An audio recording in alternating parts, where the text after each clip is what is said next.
আমরা গরিব মানুষ কত কষ্ট করে আপনাদের জন্য মজার মজার খাবার বানাই। দেখুন আমি এটা কি করলাম, এটাকে এখন ঠান্ডা করব, তারপরে এটাকে নিয়ে আমি একত্রিত করব, তারপরে এটাকে নিয়ে আমি এখানে রাখবো।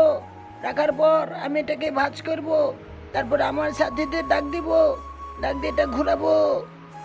তাড়াতাড়ি ঘোরাও, এটা দিয়ে মজার মজার খাবার বানাবো। বন্ধুরা, তোমরা এটা দিয়ে কি বানাবো সেই সবজি যদি দেখতে চাও, তাহলে যাদের এই ছবিটি ভালো লাগে তারা সাবস্ক্রাইব করে দিও।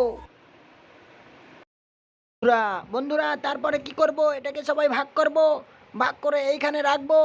রাখার পরে সবগুলো এখানে মিক্স করব, মিক্স করার পরে এটারে আমরা ঢাকবো, ঢেকে এটাকে আমরা লেপবো। নিপে নেপে নেপে নেপে নেপে নেপে সবাই এটার ভিতরে এক করে ফেলবো, তারপরে এক হয়ে যাবে। হওয়ার পরে সুস্বাদু